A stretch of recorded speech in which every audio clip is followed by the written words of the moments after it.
Good evening. My name is Gabe, and I am a grateful recovered addict and alcoholic. My sobriety date is June 3rd, 2014. So I am absolutely privileged and honored to be here tonight, and I mean that from the bottom of my heart. It is the coolest thing ever to have a sponsee introduce you. And this guy, he's a work in progress still, but he's a lot like me. We learned the hard way, and the past 8 months, this guy has done everything I've asked him to do, and then some. And he actually, this is the kind of sponsee that when he comes to me, he says, "I want what you have, and I'm willing to do whatever it is to do it." Nice. And I said, "Okay, then do what I'm doing." And there's some other people in this room too that I'm just absolutely honored to be standing in front of, and y'all too. And thank you all very much for having me. It is a blessing and a privilege to be here. Quite frankly, I shouldn't be here. As many of you probably can attest to your own lives, I should be dead or in prison still. So I was born and raised in San Angelo, and born into a really good family. This disease does not care who you're born to, doesn't care what color your skin is, doesn't care how much money you got. It just simply doesn't care. It's entirely egalitarian. It is genetic, and it is environmental. My grandfather drank himself to death at the age of 66. Watched him, I was 10 years old. He kept drinking, we'd take his keys, and he would find a way. He would take a cab. Like we all do, we found a way over and over again, and the price was his entire family. And we got to stand around his bed while he was on hospice, and we watched him take his last breaths. Both my uncles got the bullet, and they have been sober for 35 years, 34 years. They got sober a year apart from each other, respectively. So it runs in the family, and I like to ask people, so, do you think you have a choice in this matter when I'm working with people? And if they say yes, I'm kind of inclined to say, well, why don't you get to choosing then, because our coffee isn't that good. And I don't know why you're sitting across from me. I mean, I like talking, but I mean, there's other things you could be doing. And the fact of the matter is we don't have a choice. So this is a three-pronged disease, as written in our book. And I knew from the minute I started drinking at the age of 13 that I was different than everybody else. I started drinking, two of my best friends, we got into my parents' liquor cabinet, and we started shooting vodka. And I took about 12 shots, and I weighed about 90 pounds. And they're both out, and I'm still going. And something in me had been satisfied that I'd been looking for my entire life. I was never good enough, and I was always too good for everything I ever did. And I was always lost in anything I was doing, regardless of... I never felt normal. I didn't feel normal with my parents. I didn't feel normal with my friends. I constantly was causing issues and felt like I was not treated right because maybe I was smaller. I had all of these problems. And when I started drinking, those problems got resolved pretty quick. As we said in the book, I had arrived.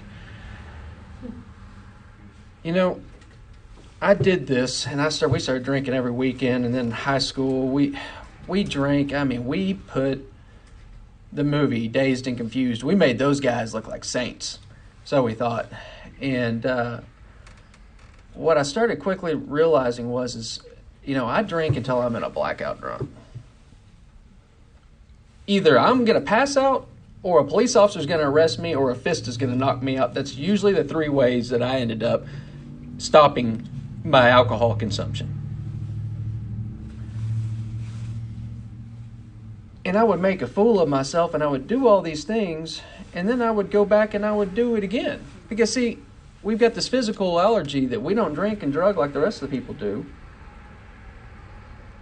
But then I'd get back up and I go do it again. I'm the guy that's reaching into the cooler to grab a beer, and everyone in there is like, is this guy going to drink again? And I'm not even thinking about what happened the night before that. This problem centers in the mind, completely up here. And the vicious cycle continues, and it continues, and it continues. Now, my mom and dad didn't exactly, we weren't religious. Only time I'd been to church was for a couple of funerals and a wedding. But we were in an airplane crash when I was 13 years old, right before I started drinking. And when we were falling to the ground, I prayed to God for the first time ever. Because I thought I was going to die. And as soon as that had transpired, I didn't much need God's help anymore. So I just kind of went on being God myself. Because I was pretty good at what I was doing. And it seemed like I could manipulate all these people, and I had attorneys, and I had all these people, and I had money, and I could go ruin pretty much everything and then buy my way out of it over and over again. I could talk my way out of it. I could lie my way out of it. I could manipulate my way out of it. And I did this over and over and over again. I even went so far as to put my car into an oak tree, and I went and got baptized right after that. Because it got me back in people's good graces. I even decided not to go to Texas Tech University. I was going to go to a military college because that was going to give me the right etiquette and construction in my life that I needed so I could be successful. And my butt was on fire at that time too. So I went to a military college. I did great, except for the times when I decided I was going to try to fight everyone in my company and pull a cop's gun out of his holster and try to stab myself in the neck. And I talked my way out of that too. And I graduated with highest honors, in charge of my company. And then I went to law school. And, lawyers make the best alcoholics. We really do, because we're always going to look for the loophole. And so I went to law school, and I literally drank morning to night. I drank morning to night.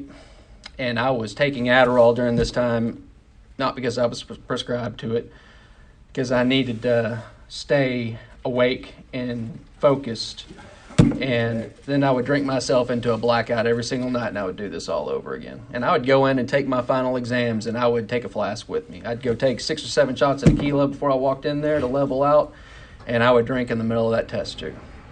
And somehow, by the grace of God, I managed to graduate. And my fiance at the time, who asked me, it's either the bottle or me, and I simply, without hesitation, said the bottle, decided to leave me the day we graduated. So I didn't think she was going to do it because I was insane. And she did. And she walked out of my life the day that we walked the stage for when I got my JD, my Juris Doctorate. And then I went to South Carolina for a wedding, and I came back, and all of her stuff was moved out of my house. And I'm sure many of y'all in this room know this well. Such is the life of the tragedy that we live. Because I was devastating her life. Because we lash out at the people we love the most. We harm the people we love the most. And then this ire turned to my parents because I've manipulated them. I've stolen from them emotionally, physically. I've taken everything from them except their lives physically. And I tried to do that later too. My parents loved me unconditionally, and they sent me to the greatest doctors, psychiatrists in San Antonio, Texas, top of the buildings, and they prescribed me medication. And I'm not a medical doctor. If you're prescribed medication, please consult with your doctor. I'm telling my story, and this is what my story was, because I suffered from all these bedevilments. And so they were treating my symptoms. And so we diagnosed me, and I was bipolar and major depressive disorder, and I got medicated, and it didn't work for a little while. But the real problem was this and that. This was the problem. And I wasn't willing to treat that at all. Not at this time in my life. I wanted to find the easier, softer way no matter what I did. And I was going to. And I was going to manipulate to get my way. so I could eventually get back to the bottle. So I'm trying to drink myself to death after my fiance left me, and my best friends, who at the time were banging heroin and methamphetamines, decided that the alcoholic needed to go to treatment. So they packed my bags and they took me to Abilene, Texas, so I could get detoxed for Serenity House, and then I was going to go to Fredericksburg. And on the way there, we have no idea how much I drank. It was an exorbitant amount. Multiple bottles, multiple shots, pills were involved. And when I got there, I stopped breathing. By the grace of God, there was a nurse on duty, and they resuscitated me, and I ended up waking up in ICU, and I was intubated, and my parents are sitting next to me, and my mom's crying, my sister's crying, and I had a BACF of 0.556. And the doctor came in, and the nurse came in and asked me what day it was, and I somehow knew, and they were fairly shocked, and said, if you do that again, we're going to bury you. And I guess I didn't believe them, because I went on, did it again a few more times. So I went to treatment at Serenity House, met a girl at treatment, and we left, and because that always works out well. And we immediately relapsed and started drinking, and then I decided to go to a Celebrate Recovery meeting, and I was leaving Celebrate Recovery and turned the wrong way on 87 and got arrested for DWI. I was drinking the whole time in the parking lot. I had a bottle of whiskey underneath my car seat. So I get arrested for DWI, managed to bond myself out, find a bottle of whiskey, get arrested the next night for DWI, bond myself out again, go to my parents' ranch, and my parents are trying to kick me out of the ranch, and there's an argument, and there's altercations, and they call the police and got arrested a third time in 1 week. And that's when I made my way to SATF, which is a 9-month program out here next door to CRTC. So I spent 9 months of this program, and I managed to manipulate them into not requiring me to do aftercare. So I thought, we're good now. We're going to move to Austin, Texas. So I moved to Austin, Texas, and I'm going to take the bar exam down there, and I'm going to get my life together. And I figured that if I don't drink, I'll be okay, and I can probably frequent the strip clubs. So I start frequenting Expose, which is a strip club in Austin, Texas, and I'm not drinking.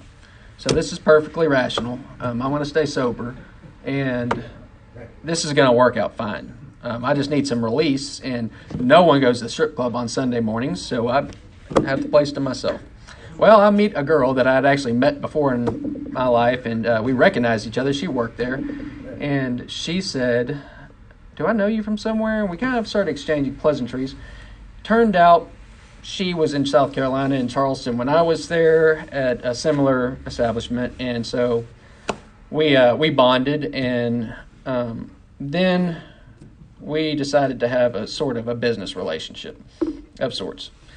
And that went on for about 6 months, and then she had gotten into a fight with her roommate, and I might have made the comment along the lines of, well, you can move in with me temporarily. And the next day she showed up, and she's at my front door, and she's moving in. Then she moved a bunch of her friends in.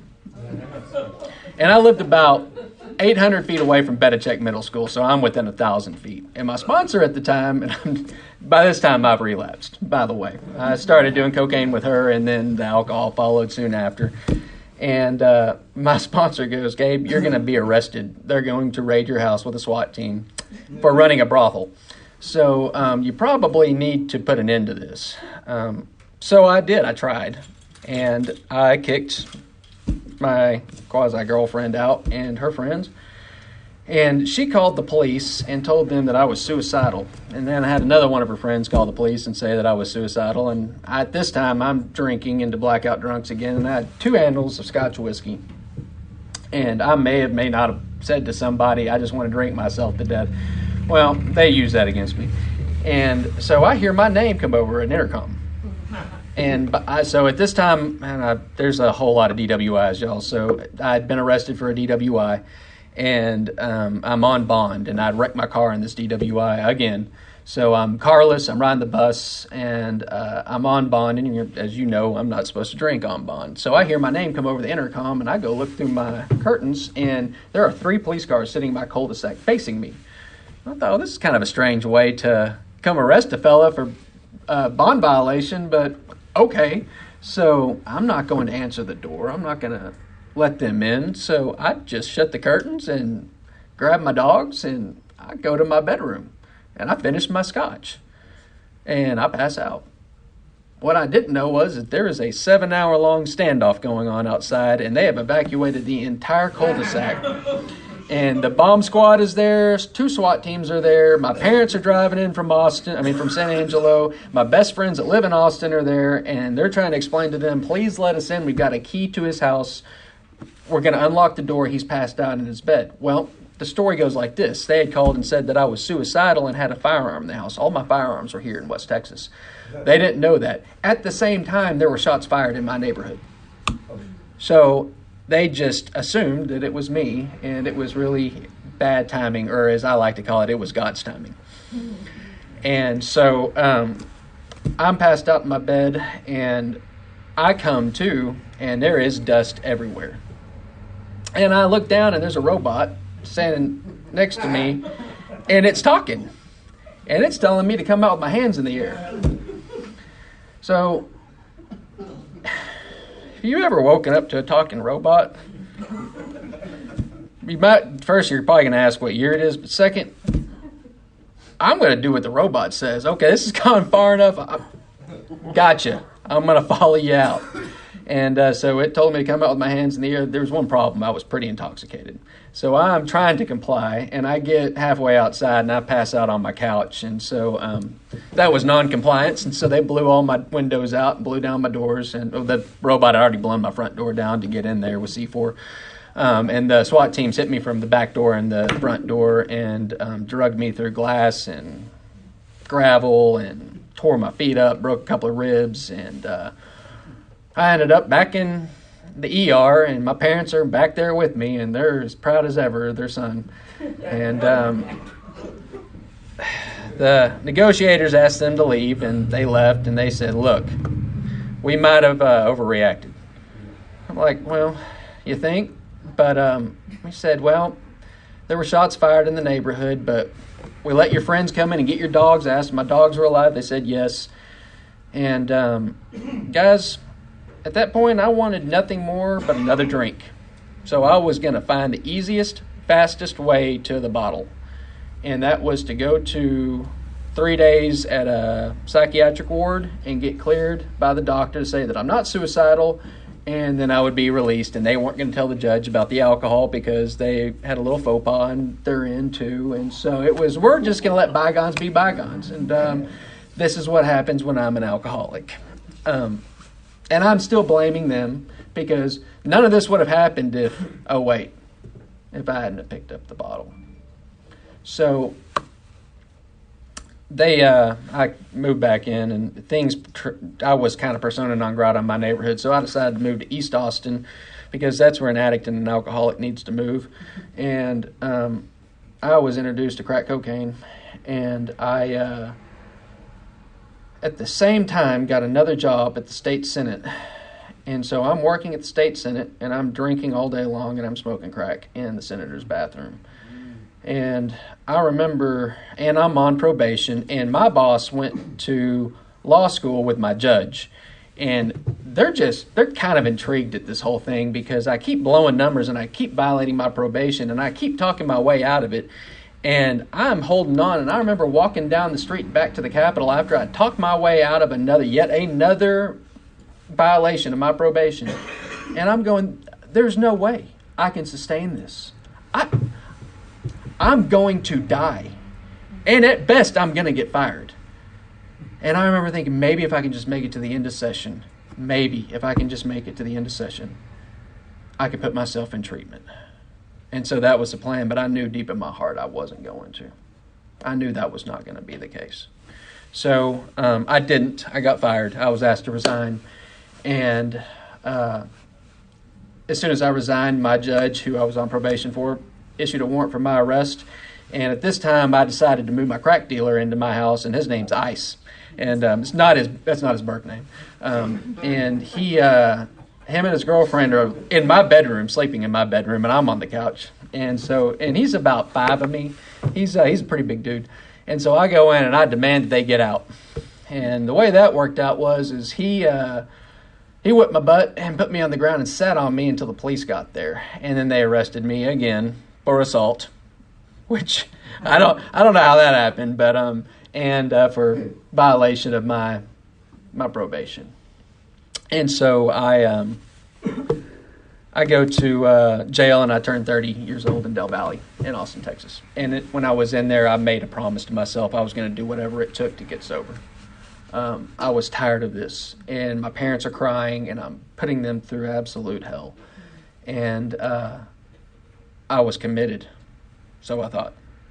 So I got out, and they come and they pick me up after I was kind of homeless for a little while, and I moved back here.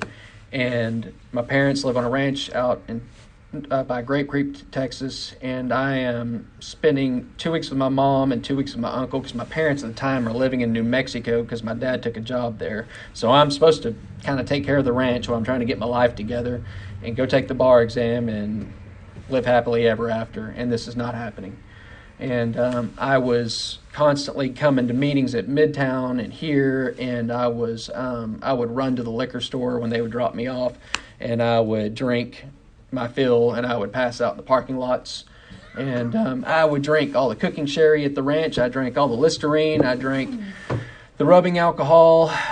You name it. If it had alcohol in it, I did it. And when I drank the rubbing alcohol, that put me back in Shannon, blood banded, because I was puking blood everywhere. And I ended up driving to Austin because I ran out of my medication and I was having DTs, and I thought the Russians were coming to kill me. And I thought they had sent a crack unit to take me out for real. And so I'm freaking out, and I'm driving to Austin, and I had a spiritual experience on the way down there in a hotel room, and something happened. And I got on my knees and I prayed, and I did third step prayer, and I said it and I meant it. And the bar across the street that I was going to go to was closed. And so I drove back home and spent 9 months working this program. The only problem is about 1 month into my sobriety, I met a girl. And I fell in love. And slowly but surely, that person became God in my life. And I cross-addicted, and even though I was working this program and I was working with people, everything was about her. And we got into a fight one night, and a pretty good fight, and I was 9 months sober, and I just decided I'd had enough, and the pain hurt bad enough that I needed something other than what I was doing to satisfy this, because this was broken. And everything I was sticking in here wasn't working. It was too small, because this is where God goes, and I was not willing to put God there. So I walked into her house and started drinking her dad's liquor, and she kicked me out, and I drove home, and my mom and an attorney here by the name of Tip Hargrove drove out there, and he is a good family friend of ours. He was there when I was born. He went to the Citadel. I went to the Citadel. He became an attorney. I became an attorney. I worked for him for 6 summers, and he got me out of a lot of trouble that I was in. And so there was an altercation inside of this house, and I grabbed an AR-15 after they had walked out of the house, and I followed them outside. And we're standing in a carport, and their cars are right in front of me, and they both turned around and started walking at me. And I said, "Get off my effing ranch." And they said, "Gabe, this is not your ranch." And I proceeded to pull the trigger on that gun in front of them and on the concrete pad multiple times. And when I came to, I was in a blackout drunk. When I came to, all I could hear was screaming. And I looked down, and Tip is on the floor, on the ground, on the carport, and I've got the barrel pointed at his head, and he says, "Do you realize what you've done?" And I vaguely remember this, but I remember it. And I had shot him in the top of the foot, and my mother had caught a ricochet in the femoral artery. And she's dying on the ground, and there's blood everywhere. And I threw the AR-15 and asked if we could get her in the truck. And we got her in the truck. Tip used his tie, his silk tie, which he has framed in his office to this day. and wrapped a tourniquet around my mother's leg. And they made it to DPS, and they life flighted her to Shannon, where they operated on her all night long. And they saved her life. At this time, I didn't know that she had been saved by the massive amount of blood that I'd seen. I thought she was dead, so I was going to let the police take me out. I had a 12-gauge shotgun inside, and every police officer and DPS unit and the Texas Rangers and Sheriff's Department in the region showed up out at my parents' ranch. And by the grace of God, one of my coworkers was the chief negotiator. Co-workers now is the chief negotiator at the time for San Angelo Police Department, and my sponsor at the time, who is my boss now, and my current sponsor now, all three of them were out there, and they were negotiating for my life. And I walked outside with a 12-gauge shotgun and made horrible, horrible statements to the police and said horrible things to them that I don't remember. I read all this in a police statement later on in my life, because I'm still drinking, and waved the gun around at them, and they didn't shoot me by the grace of God. They went and got a tank from Abilene, Texas, and knocked all the windows out and started throwing tear gas in, and it's me and my dogs inside, and I can't breathe, and so I grabbed the 12-gauge shotgun, stuck it in my mouth, and I'm trying to figure out how to do it with my toe or with my finger because I don't want to mess this up. And my Bible's sitting next to me on my bed. There's tear gas hitting the floor going around me. I can't breathe, and a thought crossed my mind that I don't want my father to clean this mess up because I'm about to paint my brains all over the back of this wall. So I got on my knees and I prayed, and I figured I'm going to carry this Bible out in my hand, and if they take me out, that's God's will. If they don't, then that's God's will, and I'm going to go face the consequences. And so I walked outside, and by the grace of God, they, as you can tell I'm standing here, they arrested me, took me to Tom Green County Jail, where I spent 9 months, and then I went to TDCJ on an 8-year sentence and did 4.5 of that while I was gone. So, because it's an aggravated charge, I had to do half before I came up for parole. There's something important that I need to discuss, and we'll see how this develops based on time. But when I got there, when I'm in this holding tank, I was absolutely, positively in the worst. I am so disconnected from God and everything else that I didn't know what to do, and I didn't have a bed sheet. I'm just in this holding cell, and they put me in there by myself because it was a high-profile case, and I'm going insane. And my attorney showed up, who was a friend of mine, and he gave me a note, and it was from this girl, and the girl that was involved in that I was in a fight with, and she basically blamed everything on her, and this is not her fault. But that's what the note said. She was, she's staying with me. She's going to ride down with me, and everything's going to be okay. And that gave me some hope. And again, I'm relying on another human being to get me through something that I should have turned this over to God long ago. And she stayed with me for 1.5 years. And guys, God's timing is perfect. I can't explain it. I'm not God. But I think, honestly, that's what I needed in my life at that time, because my walk was so bad and I had so much surrender to do. And I had to go plumb the depths of rock bottom to understand, to finally surrender this to God. And I need to say this too, because, guys, my story is very extreme. It does not have to be everyone's story. Not everyone goes to prison, but the answer is the same. The journey is the same. This spiritual walk is the same. And I was not committed to do this at the time because I still had someone I'm going to rely on.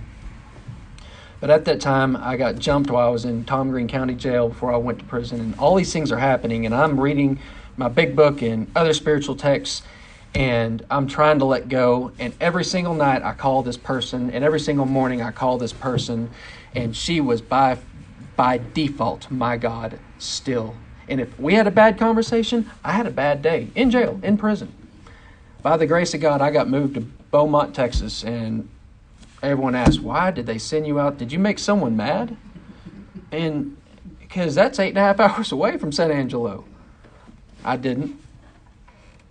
I truly believe it was part of God's plan. He had to get me far enough away to stop that, to remove that relationship of my life. And our relationship started deteriorating. I assumed there was another guy involved. There probably was. I look back on it now, and if I had truly loved that person, I would have said, go take care of yourself. I've got 4 years to do time, very minimum, I got myself into this predicament. I love you. If it works out when I get back, great.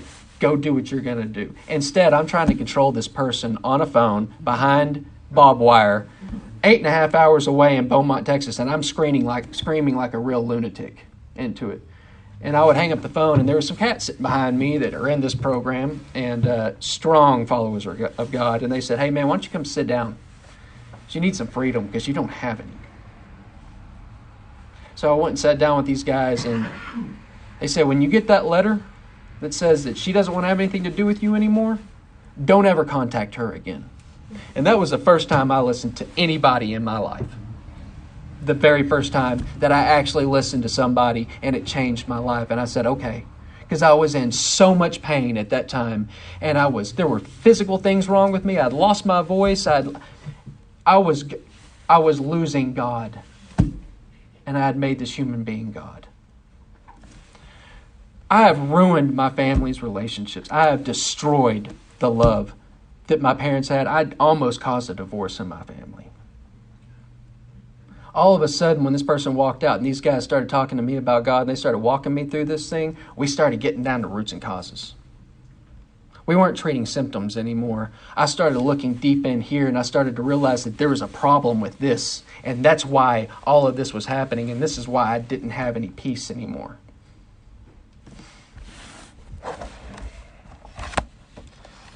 Then I read this again for like the 15,000th time in my life. More than most people, the alcoholic leads a double life. He is very much the actor. To the outer world, he presents his stage character.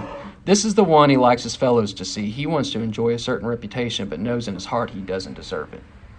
The inconsistency is made worse by the things he does on sprees. Coming to his senses, he is revolted at certain episodes he vaguely remembers. These memories are nightmares. He trembles to think someone might have observed him. As fast as he can, he pushes these memories far inside himself. He hopes they will never see the light of day. He is under constant fear and tension. That makes for more drinking. And that was the first time that's me. I had lived this double life based on what y'all thought about me forever. I needed another human being to say I love you a certain type of way to satisfy this.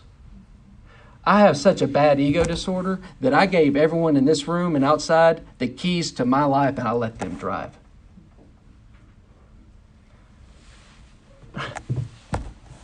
I quickly learned that this has nothing to do with thinking about myself less. It has everything to do with thinking about myself less. Thinking of myself less. And making it about other people.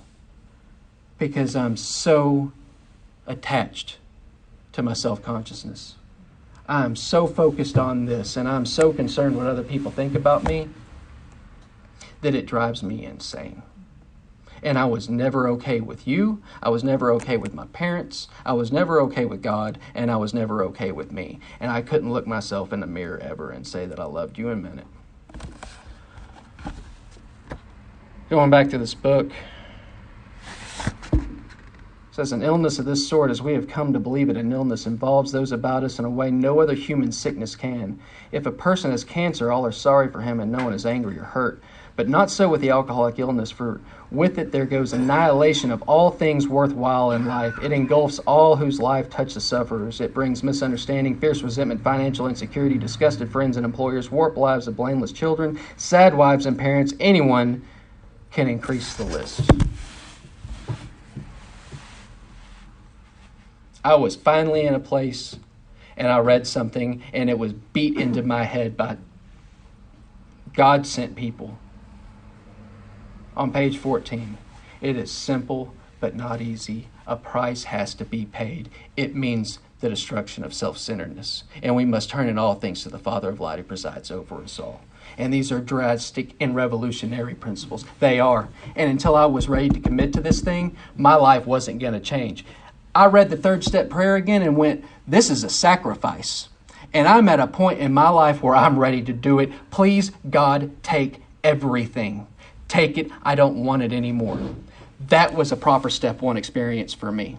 When I had finally come to the end of myself and I decided I didn't have the answers, and I didn't like the answers TDCJ had, the state of Texas had, and I didn't know how I was going to get my parents back. I didn't know how I was going to get my sister back. I didn't know how I was going to get my ex-girlfriend back. I didn't know how to get my friends back because I was pretty lost, and I'm sitting here with some guys that were sent by God, in my opinion, and they're the ones that are giving me some light and giving me some hope.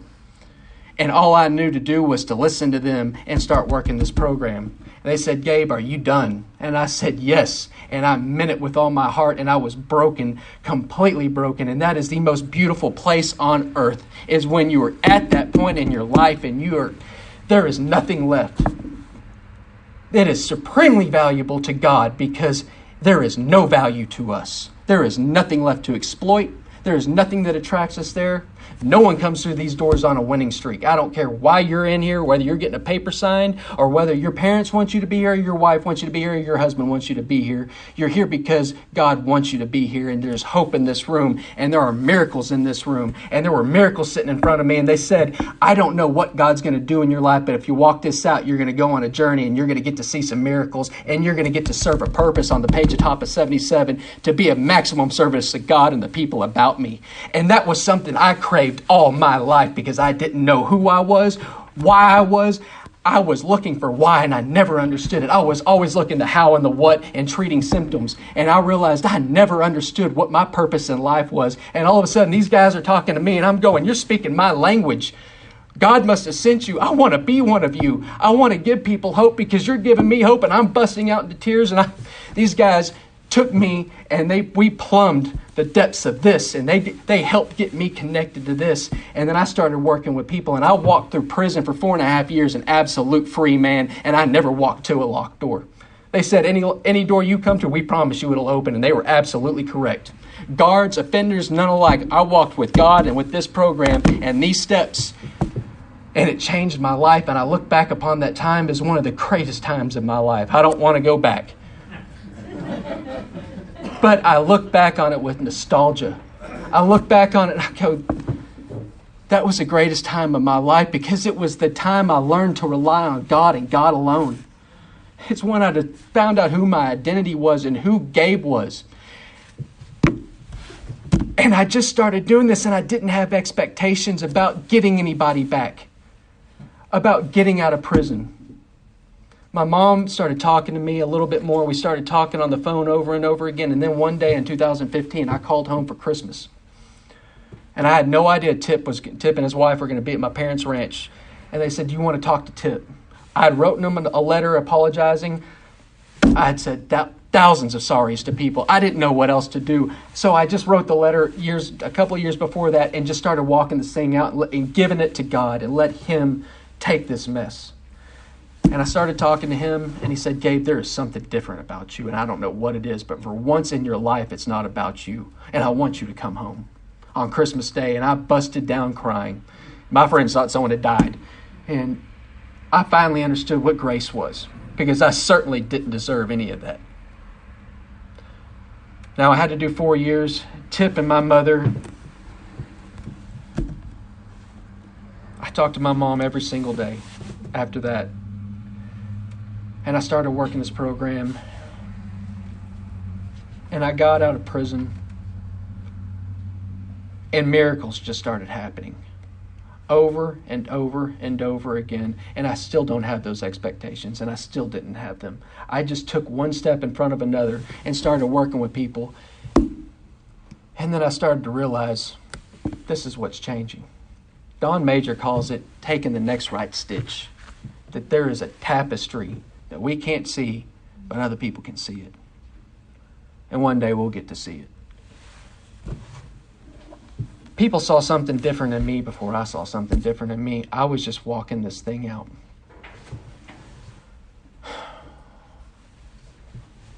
When I do 10, 11, and 12 today, I wake up every single morning.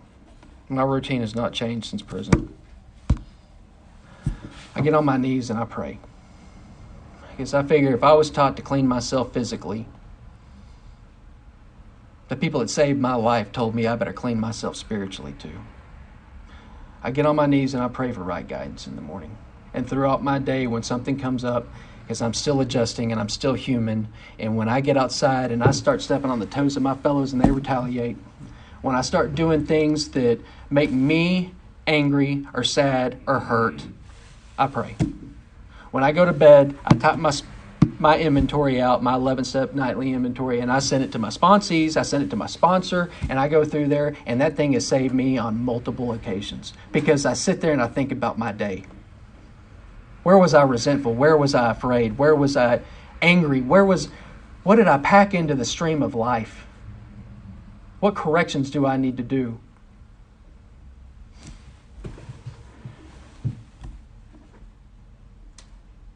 Most importantly, these are the guys that give me the most hope. This is what I talked about on the top of page 77. These guys in here, all of y'all in here, God uses the low and the broken, those things that are nothing, that are not, to bring low those things that are. And I started to realize that I just live in a world of spiritually sick people. And for a really long time, I was part of the confusion and not part of the harmony. Today, I get to be part of the harmony. My relationship with my mother and father is better than it has ever been.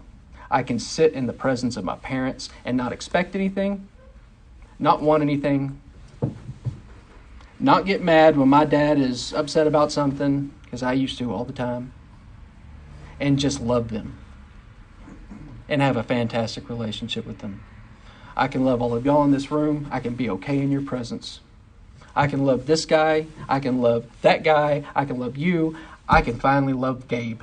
I can look myself in the mirror and I can love me because I'm connected to a power that is so much greater than me. And that's what God's in the business of doing. He takes people that everyone else has given up on. And when we surrender, He restored every relationship in my life but one. And it was the one I wanted the most, y'all. It was. I wanted it and I prayed for it. And now I know why He didn't. And I'm grateful for it. It's crazy. And that's how God works. And I wouldn't trade any of it except for the people that I hurt. Obviously, my mother is... She does jail ministry. She just got nominated to be deacon of her church. God can take a horrible tragedy and make something incredibly beautiful out of it. I see it over and over and over again. That's why I love all of y'all in this room, because this program makes people believe. People see what we do. They say, that cat tried everything. His family tried everything. The state of Texas tried everything. And nothing worked. Something's working now. And I can tell you guys, I'm not that good. I didn't restore any of these relationships. Not one. I just started doing this. And I make it about other people. I make it about loving other people. When I'm at work and there's issues, I try to see how I can be a blessing to the other person instead of try to just undercut them. It changes the whole game. It changed everything in my life. This did. It changed my whole perception on everything I do. And today, we talk about spiritual awakenings. People ask me, what is that? It's simple for me. It was when I could say that I'm absolutely blessed to be an alcoholic. Because I would not be the person I am today if I wasn't. I would not have a relationship with God. I would not have a relationship with my mother and my father. And I would not have a relationship with my sister or my grandmother or anyone else. Lots of times I bring a letter in. When we walk these things out and we get to 8 and 9, we have done so much damage to our friends and families that sorry just doesn't work anymore. So I wrote a letter to my sister, and she would bring my mom, and I could tell there was a lot of tension when she would bring my mom to see me while I was locked up. But she was pleasant, But I couldn't do anything about that. I couldn't say sorry any more times. All I could do was walk this thing out. About a year after I got home from prison, I got a letter in my mailbox. And it was from my sister. And she apologized to me for not forgiving me.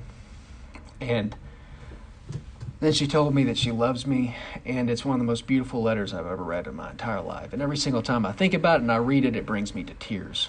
My relationship with my sister, we are best friends again. I get to have a relationship with my nephews and nieces. I can be a role model to them.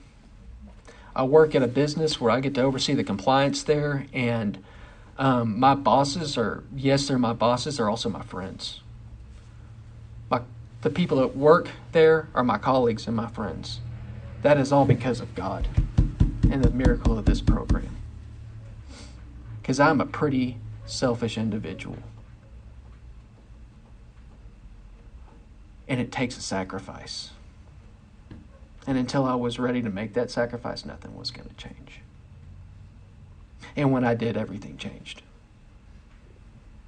And now I get to be part of the solution and not part of the problem. And I get to see miracles like this every single day of my life. And there's not a high, there's not a drunk that ever compared to that. Watching God work. It's the coolest thing on earth. And when you get to see it, when you get to see God on parade in His full glory, and I get to realize I get to be part of that, I finally found out the why. What I was looking for so long. And I'm so grateful to be here in front of you. And I love you all. Thank you.